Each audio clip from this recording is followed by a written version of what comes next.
ESPN 94.1 FM and AM 930 present The Drive. Brought to you by Huntington Federal Savings Bank. Local then, local now. Member FDIC. Welcome into the Thursday, April 21st edition. Your Drive begins now on ESPN 94.1 and AM 930. I'm your host, Paul Swann. Thanks for tuning in. Appreciate everyone being with us here this afternoon. We're going to get you home safely, of course, and we're going to do it with a little pizzazz.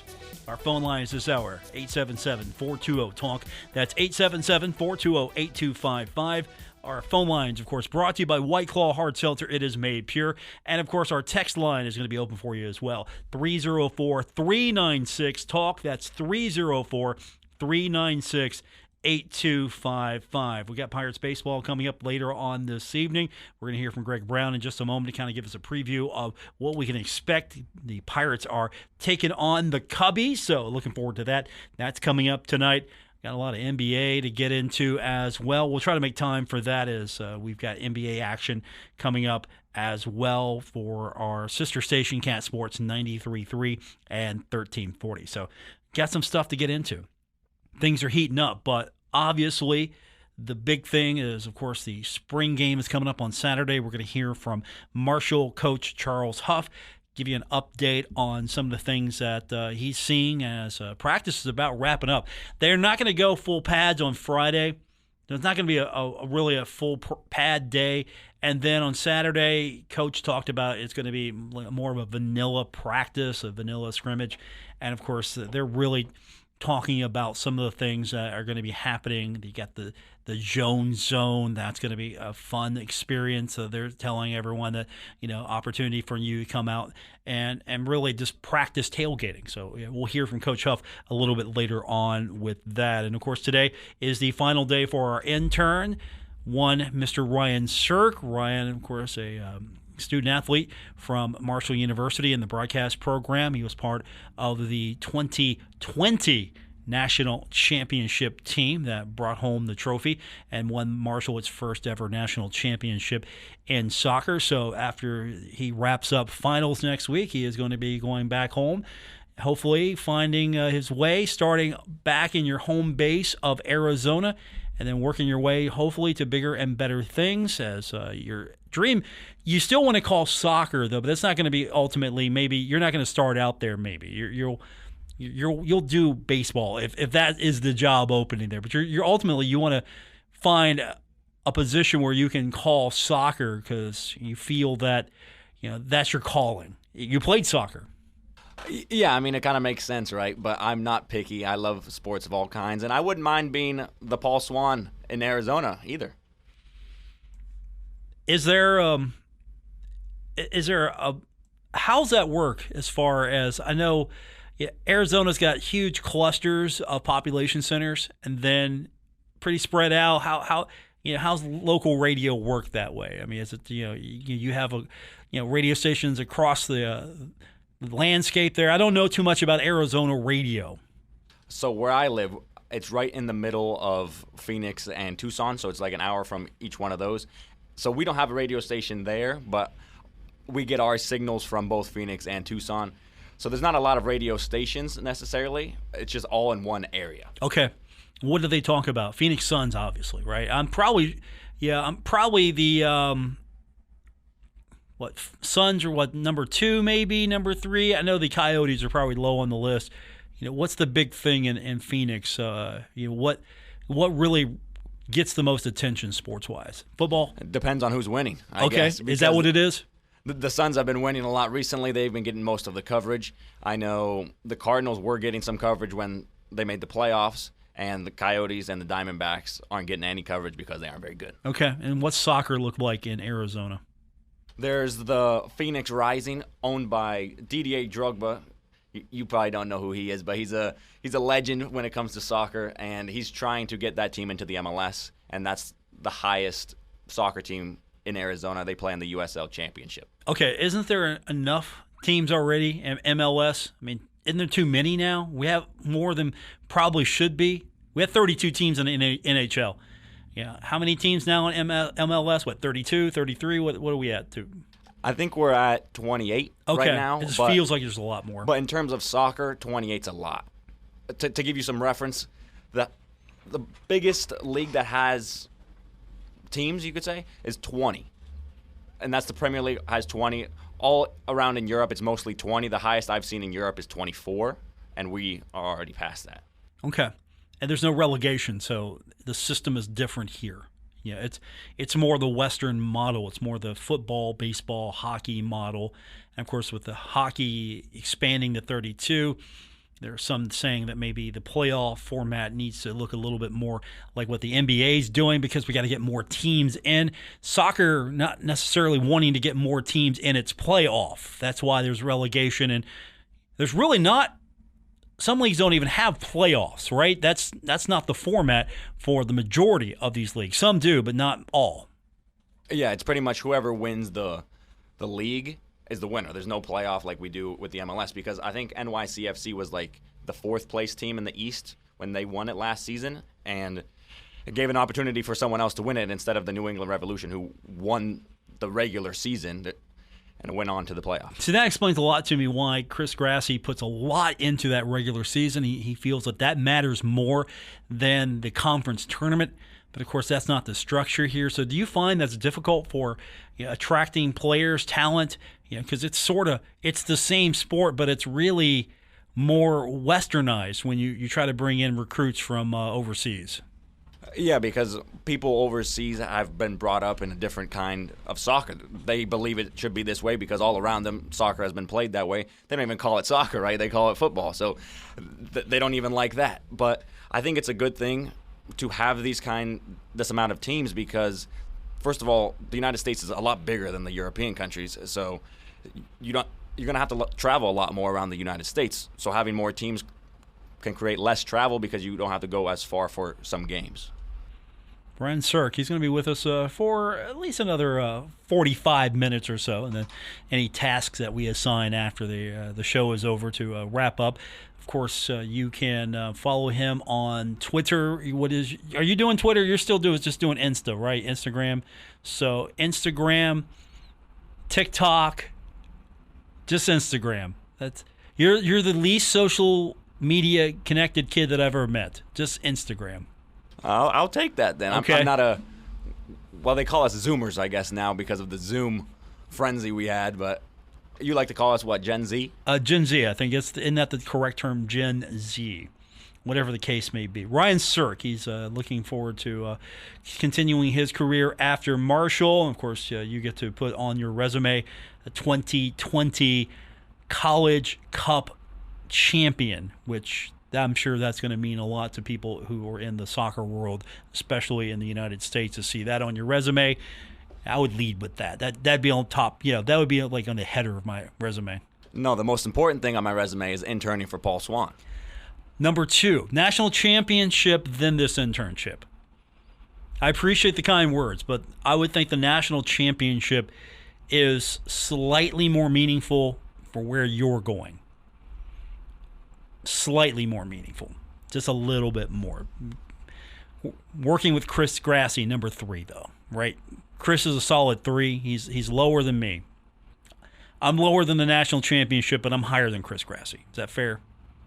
I'll take that. Okay. You're not acknowledging that, though. I need you on record acknowledging that. I mean, I'm sorry, Chris, if you are listening, that I will have to give the second spot to Paul because I've learned things in the radio that I couldn't with Chris. Fair enough. I like it. All right, Ryan's with us for the next 45 minutes or so. We're going to get your phone calls in. You can do that by calling 877-420-TALK, 877-420-8255. And, of course, our text line is open. It is 304-396-8255. That's 304-396-TALK. The Pirates in action today, taking on the Cubbies. We'll have that for you coming up in about a couple hours from now, almost exactly a couple hours from now with our Pirates preview. Here is Greg Brown. Pirates 7-game road trip continues. First of 4 in Chicago at Wrigley Field. It'll be a 7:40 first pitch, 7:15 pregame for the Derek Shelton Show. The matchup, Bryce Wilson starts for the Pirates, 24-year-old making his 3rd start. Last time out on Saturday against the Nationals, a no decision. He went 4 1/3, gave up a couple of runs. He's made 3 career starts against the Cubs. He's 1-1. Mark Leiter Jr. will get his second start for Chicago. Not a good one in Denver on Saturday for the Cubby. He gave up 7 runs in 3 1/3 innings in a loss to the Rockies. For Leiter Jr., he has made 4 career appearances against the Pirates, just 9 innings, all but 1 in relief. In his one start was July the 4th, 2017, when he was with the Phillies. He suffered a 3-0 loss at the hands of the Buccos. Greg Brown on your home for Pirates baseball. Thanks, Greg. We're going to hear from Coach Huff a little bit later on in the program. Get you caught up on what's happening with spring football. We'll get your phone calls and text in as well. Again, the phone line is 877-420-TALK, 877-420-8255. Our text line, 304-396-8255. More coming up with this edition of The Drive on ESPN 94.1 and AM 930. This is The Drive with Paul Swann on ESPN 94.1 FM and AM 930. Presented by Huntington Federal Savings Bank. Welcome back to our Thursday edition, your Drive on ESPN 94.1 and AM 930. We are here until 6 o'clock. We'll take your phone calls at 877-420-TALK. That's 877-420-8255. And, of course, our text line is open, 304-396-8255. You can find me on Twitter as well, at Paul Swann. Great way to get a hold of me if you don't have the opportunity.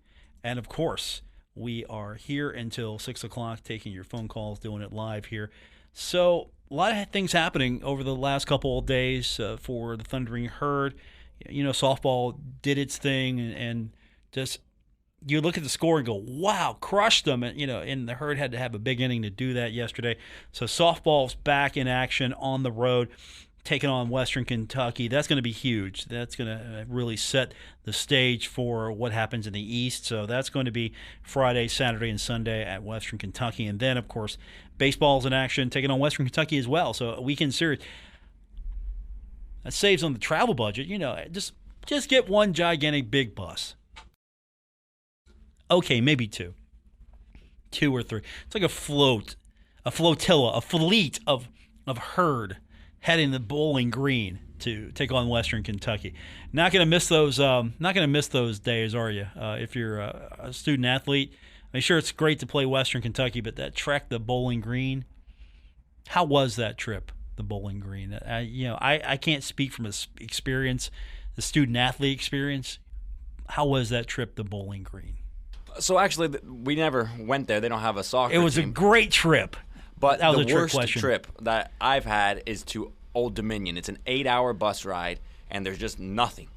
But once you get to Old Dominion, it's pretty nice. Yeah, once you get there. That was a trick question because there's no soccer at Bowling Green. I can't believe Western Kentucky does not have – I mean, Bowling Green, Kentucky has soccer, Bowling Green.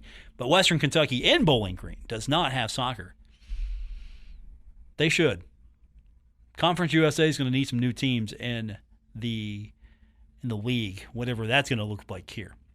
So the worst place you went to, not the destination, but the worst travel experience was Old Dominion. All right, interesting to note there. So off to Bowling Green to take on the Hilltoppers this weekend. Golf side of things, Tyler Jones named Conference USA All-Academic Team. That's huge for him. And then as far as former Herd standouts, on the golf side, I saw Rashawn Warren, former golf captain for several years in the early part of the turn of the century, from 04 to 07, 04-07, earned a spot in the PGA Championship. So congratulations to Sean. And then yesterday we saw the news that Vinny Curry is back, 1-year deal with the Jets. Had a blood disorder that kind of prevented him from getting back into it. Now he's got that 1-year deal with the Jets. He's 33 years old. That used to be old in NFL terms now. Then Tom Brady just, pushed it back a little bit. So everybody's trying to keep up with Brady.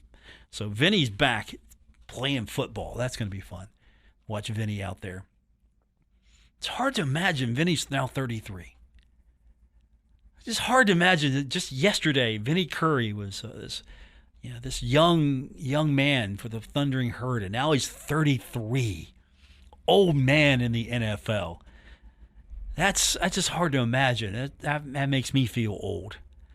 A lot of things make me feel old as of late, but that makes me feel old as well. So congratulations to Vinny on that. That's pretty cool.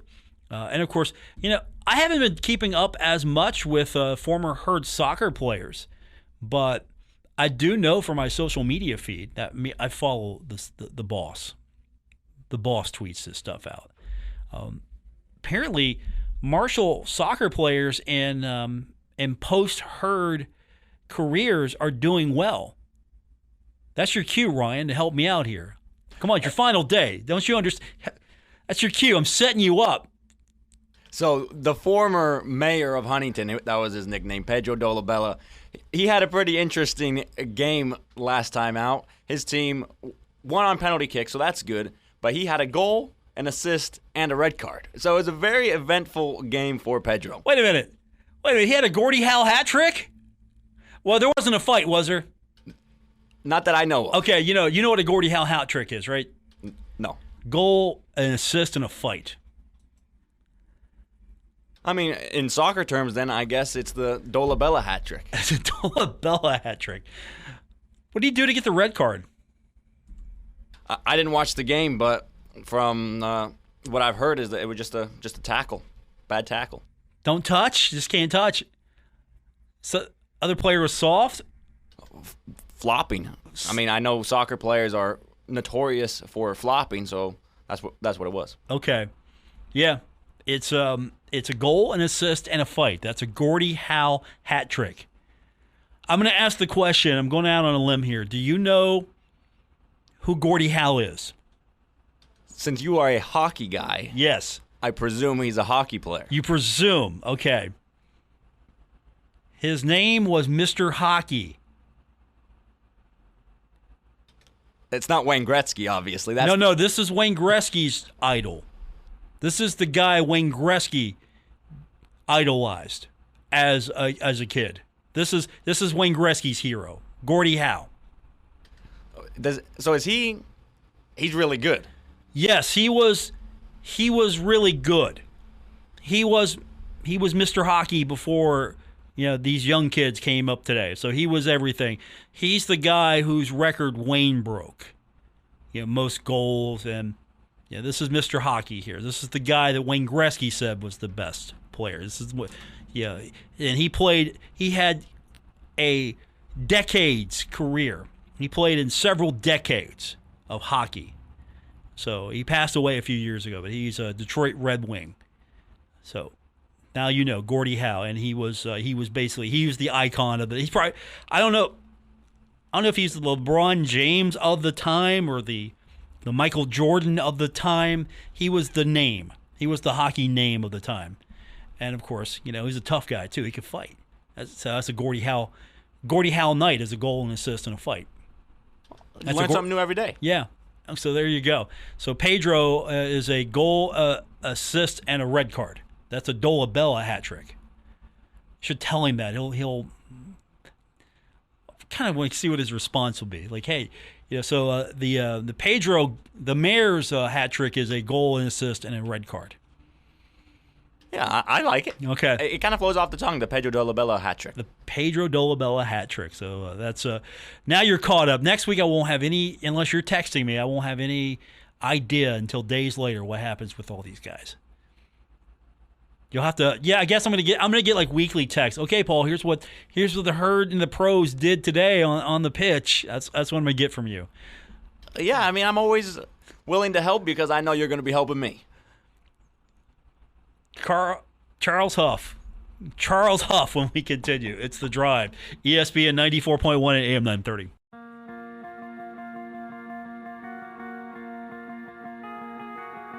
This is The Drive with Paul Swann on ESPN 94.1 FM and AM 930. Brought to you by Huntington Federal Savings Bank, the local bank that's here for every step of your life's journey. Member FDIC. Our phone lines this hour are brought to you by White Claw, 877-420-TALK, 877-420-8255. With our text line open as well, 304-396-TALK. That's 304-396-8255. Paul Swann, your host. Ryan Sirk, our intern, final day for him. So what did I say that you would get? What did I say you would get? What did we talk about, Ryan? When? I mean, it's your final day. What did we talk about? Today? Yeah, I mean, no, I'm not talking about what we did for the show. What did we talk about as your final day? What did we talk about? That I would host a segment. Okay, we did that. What else did we talk about? Potentially getting a cake. Potentially getting a cake. Okay. Let's see what we got here. I got to do it for the. This is for the radio effect here. Okay. I get one of these. Okay. I get at least one. Well, that's fine. They look very good. Look at that. Look at that. Look at on those. It's like lemon here. It's like caramel. It's like chocolate. Look at that. So which one do you want? I'll just take whatever you allow me to, man. I mean, I appreciate that. Look at Paul. that. Look at that. I do. Look at that. And you were all like mad that you weren't getting anything. Kids today. Look at that. See, these got sprinkles on them as well. Yeah, I think I want that one. You want this? You want the sprinkles? I'll take both of the sprinkle ones. Okay, and then we got the lemon and caramel here. So, okay, we're going to share these. Ryan Sirk, our intern for the final day. See, we don't have a show tomorrow, so Jaden doesn't even get this. I got to make it up to him somehow. But if he's not listening, this didn't happen. I don't have to worry about that because, no show tomorrow. We got baseball, Cubs and the Pirates. That's tomorrow. It's going to be late in the afternoon, so no show. But we do have Coach Huff for today. Of course, the spring game on Saturday. Had a chance to catch up with Coach Huff. And one of the things I asked him was just, this week you're finalizing, getting ready for the spring game. At this point, you know what your players can do. You pretty much have an idea and understanding of where this team's going. But was there anything you were doing this week to maybe to install, to work on? And he talked about this week, just the thing is with getting ready for the spring game and just trying to get this season going is you got to start working on things because you need depth. For us, this week was about kind of moving some of the pieces around, playing guys in position but out of position. What does that mean? Playing some of the Mike linebackers at will linebacker, playing some of the will linebackers at Sam linebacker, playing some of our tackles at guard, playing some of our outside receivers inside. We do that to try and find out, one, who knows what to do, and then two, to try to create more depth, right? I can't just, wheel in, another 85 scholarship players, but we also got to be prepared as the year goes on. Just because a guy's listed as the number 2 on the depth chart doesn't mean he's the next best player. So we've got to create and find out, hey, if things happen throughout the season, how can we get the best 11 guys on the field? And this week we were able to kind of move some guys around. Some guys got exposed a little bit. They know exactly what to do at their position. But then when they move around, it's kind of like, well, I don't know what this guy normally does on this play. So it was good exposure. Not that we're flipping guys around and playing our tackles at guards or playing our mics at wills. But as the season goes on, we want to play the best 11 guys. And however those combinations come, we want to make sure we're able to get these guys to understand when you're learning a defense or offense, you got to learn it all. You can't just say, well, I know what I'm doing, coach. Well, yeah, we may have to move you to the left or to the right to get the best guys on the field. So does that mean Rasheen's got to throw the ball? Got to learn the offense. So does that mean Rasheen's got to take a few snaps under center? I don't think that's what that means, but you got to make sure that your players can move around and be versatile. So he was asked about how that is the foundation to build depth, and here's what he said. Yeah, because again, I mean, it's a long season, right? And in the league we play in, there's going to be a lot of ups and downs, and there's going to be guys who are not injured, but are, less than 100% as games go on and may not be able to rotate the way we need them to.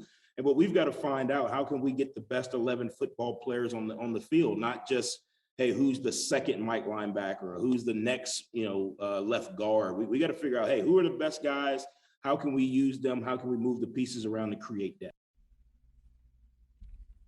Another thing that Coach talked about was Saturday's scrimmage.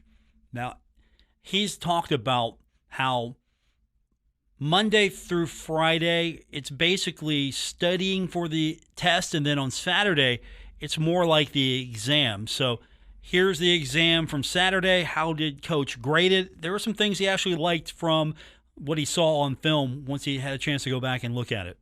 I thought for the first time, the offense had some real continuity and consistency.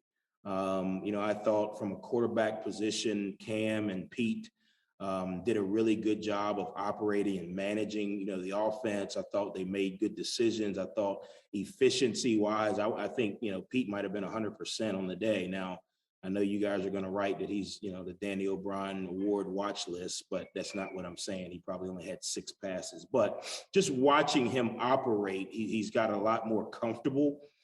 He's making decisions a lot quicker, which is giving him some confidence, and that's what we were really trying to find in that next quarterback group, who could play well enough to develop the confidence to make some plays. And he was able to do that. Cam, for the first time, we didn't make the quarterbacks live, so he couldn't rely on scrambling or running to kind of create some plays.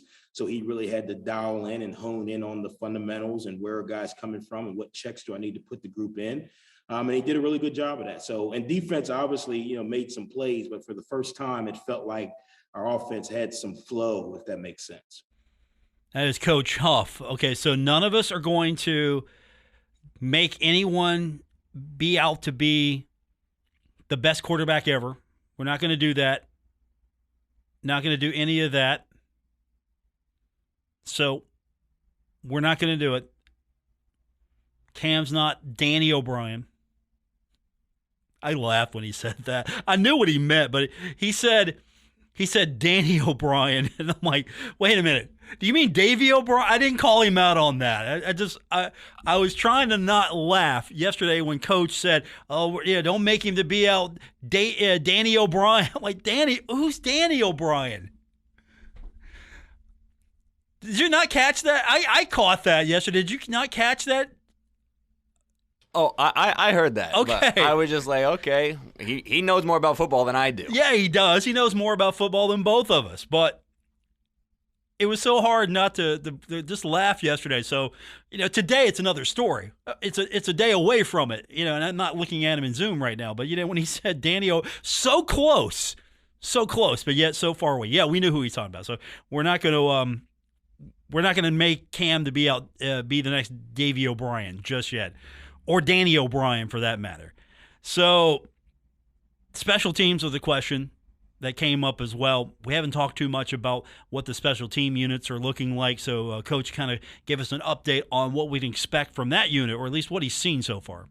Yeah, well, I think the first thing we've got to do is we've got to be able to find, 3 specialists or 4 specialists, a returner, a punter, a kicker, and a long snapper. We've got some returners who've returned. You can call Frank Beamer if you want to. You're not going to be good on special teams if you don't have a good kicker, a good punter, and a good long snapper. It doesn't matter. The scheme is very, because of the rules, the scheme's very consistent, right? But when you got a really good punter, you got a really good kicker, and you got a really good long snapper, you usually have success. So what we've got to do is we've got to obviously replace some guys that have moved on to graduation.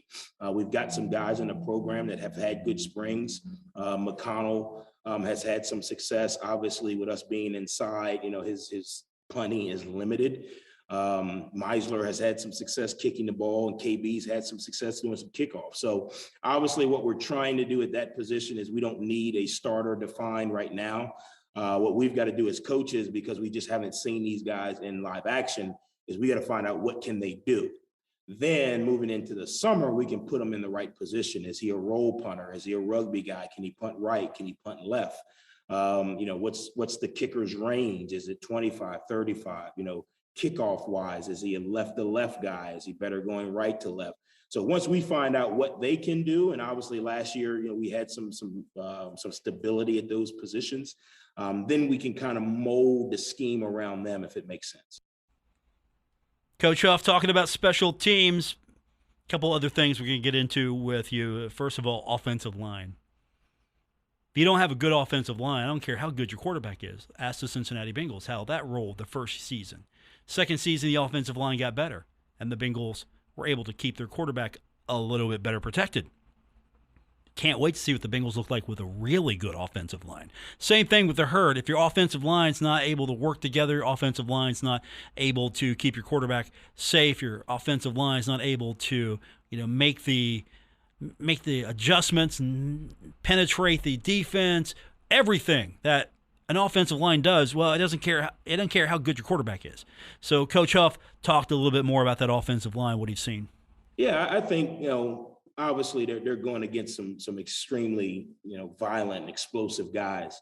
But what we've seen is the issues have not been in who and what to do. The issue has been more finish and strength, right? You're going against a guy who can get off a block.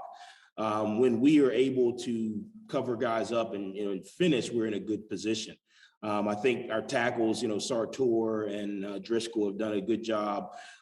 They've been put in some stressful situations because of the guys they're going against. Inside, we've been able to kind of rotate the Dalton, the Fichot, Holler, and Osborne. We've been able to do that. Even Meeks has done a really good job of kind of coming in the backup center role. So what we've been able to do is we've been able to find some continuity. What we've done a lot this spring, which makes it difficult to evaluate, is we've moved the pieces because obviously, we don't have as much depth there as when I say depth, playing experience there. So we need to know, kind of like we did with the rest of the team this week, hey, if a guy goes down, doesn't matter if he's the right guard, left tackle, whatever, who is the next best guy? Now, with the way we're doing it now, that may be 3 moves. You may have to move a tackle to guard, a guard to the other side, and a guy back over to the other side to cover that up. But we've put them in multiple spots this spring to figure out what they can do. Obviously, moving into the summer, we'll start building that continuity. With, hey, I know what my guy on my right side does. I know how fast he is. This spring has been more about individual fundamentals rather than, hey, right side, you guys do a good job on double teams, or hey, left side, you guys do this. Hopefully to give us a lot more options. I think last year we were in a very similar situation. And we got, James McGee developed, and, finally we've got, Tucker back healthy, and Driscoll kind of had a year to kind of get back into things. So we think the model works. It's not pretty when you're going against a really good, D-line. But you are able to evaluate the individual skills. Coach Huff breaking it down for us. And before we take our break, Saturday's coming up with a lot of fan activities. There's going to be what's called the Jones Zone. That's going to be at the stadium, so you can watch the game at the stadium if you don't go inside the indoor. There's opportunity for you to tailgate, of course. There's going to be inflatables. Of course, there will be opportunities for you to, if you're not tailgating the way you tailgate on Saturday, if you're coming to the game, of course, there's going to be opportunities for you to get something to eat, drink there. All that stuff's going to open up for you, concessions, and you're going to be able to watch the game on the scoreboard screen. And if you have your suite, you're going to be able to watch the game from your suite. So, it's sort of maybe prep work. We're preparing. We're practicing. This is practice. The fans get to practice now. We're going to practice our tailgate. We're going to practice all of that. We've got to close the gap as fans. We got to do it right. We got to close the gap. How do we do that? Well, we got to go out there. We got to practice. We got to develop a routine. So Coach Huff talked about the fan experience. It's really, are you showing up to see the game? It's going to be a pretty vanilla experience as far as the game. That's what Coach Huff described it as. The game itself, it's a practice. It's a vanilla experience. But this is something where you get to come back, you get to a family reunion. He called it a family reunion. So we're, as fans, going to be closing the gap. Coach Huff talked a little bit more about that experience. Yeah, I think, the spring game itself is not really, the game is not important. It's the spring game weekend events that, to me, are kind of the preseason to, the season. So for the fans, you get an opportunity to, test out that ping pong table that's going to be used for beer pong. you get a chance to test out that new grill that you got for the tailgate.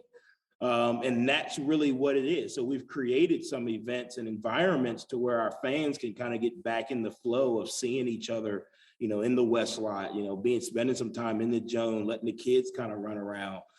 The game itself is a very vanilla practice, but it's the weekend. And I think when you talk about the Marshall community and the Marshall family, it's like a family reunion. This is the first family reunion of the 2022 season. And I expect the stadium and the parking lots and the streets to be full because Marshall's going to win. The weather's going to be phenomenal. We all need to work on just refreshing our grill skills, refreshing our curls, finding out how many we can put in the cooler to get to there, who's bringing the chips. The same way as we are doing this spring, finding out who needs to do what. We need to find out who's bringing the fruit salad, who's bringing the chips, who's got the charcoal. And again, I think it's a family reunion. It's time for us, it's an opportunity for us to get back together and really start the momentum moving into not only the Sun Belt, but the new season. What are you bringing, Ryan? I'm bringing bean dip. What are you bringing? I was going to do like a queso dip. You're going to bring a queso dip? I'll bring bean dip. You bring a queso. Coach is going to bring the fruit salad. These cupcakes that we got you, those aren't going to be available because you're going to eat those. So we're not bringing cupcakes. Marshall's going to win. We're going to go to the game. Marshall's going to win. However, I got some bad news. Marshall's going to lose. Marshall's going to lose. Marshall's going to win. Hey, I'm excited. Marshall's going to win. Marshall's going to lose. So after Marshall wins, are we going to talk about how great Coach Huff is? Or after Marshall loses, are we going to, we're going to get on the radio like, this guy's got to go. Marshall lost the spring game. So we'll have people call in, defend Coach Huff. It's like, hey, Coach Huff won the spring game. And then we're going to have people call in. It's like, hey, Coach Huff lost the spring game. Actually, he's probably going to be the only guy that we can't really get on because, of course, he's going to be the guy in the middle. He's not going to be on one sideline or the other. So Coach Huff doesn't lose. He doesn't win. Or does he take it? Does he take the win and the loss? He takes the win and loss. I should have asked him because they talked about what happens on the victory side of things. Steak for the victory, hot dogs for the losers. Tradition like none other. That's a tradition. Like no other. It's a tradition. Steak for the winners, hot dogs for the losers. Quick timeout here on The Drive, ESPN 94.1 AM 930. This is The Drive with Paul Swann on ESPN 94.1 FM and AM 930. Presented by Huntington Federal Savings Bank. Final segment of today's edition of The Drive on ESPN 94.1 and AM 930. I'm Paul Swann. Our final moments with our intern Ryan Sirk. Get to leave Marshall, head out to the big world now, taking with you that championship ring. I met you the day you got your championship ring. You came to the class I spoke to, and you had just got back from your championship ring presentation. At that point, I'm like, Dr. Bailey, you've gotten soft. You didn't lock the door. You waited for him to come. So Dr. Bailey waited for you to show up. It's like, you're getting soft, Dr. Bailey. You're not locking the door as these kids are a minute late. He's gotten a little mellow in his older age. I appreciate it. I appreciate Dr. Bailey. He's helped a lot.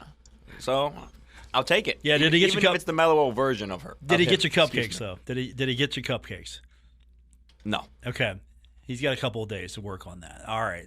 Ryan, of course, been interning with us and a member of that 2020 Marshall Championship team. Brought back some hardware, and now he's going to be leaving us here after today, concluding his internship. So we appreciate him and everything he's brought to us over these last few weeks and months. And he gets to leave now with his cupcakes. And don't forget your umbrella. Whatever you did, just don't forget your umbrella, because I'm not shipping that back to Arizona. I'm keeping it if you forget it today. I may not need it in Arizona. You might. I don't know. You might go somewhere where you do need it. So don't forget your umbrella. And yeah, that's it. That's the advice right there. That's my career advice for you. Don't forget your umbrella. So we appreciate you, man. And I'll tell you what. Yeah, we've had a good run of interns here so far. So the next guy that comes in here, or lady, the next person that comes in here, will have to live up to you and the others that have come in here. By the way, you were like really talking it up to Luke Creasy when you spoke to him. Works the Herald Dispatch now. You were really talking it up. I mean, I don't talk about him the way you say I talk about him. I just want to put that out there on record now. I don't talk about him the way.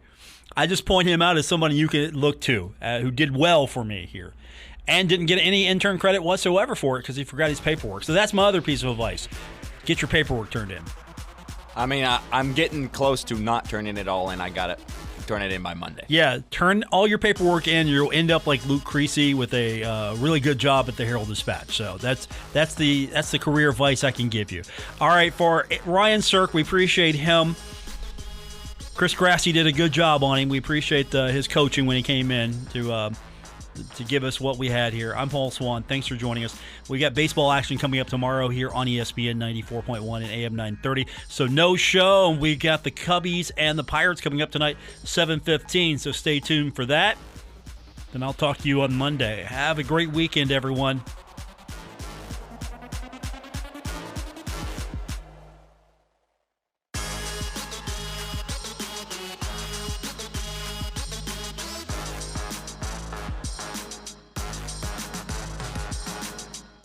WRBC Huntington, W231BS Huntington, broadcasting from the Oscars Breakfast Burgers and Brew Studios. This is ESPN 94.1 and AM 930.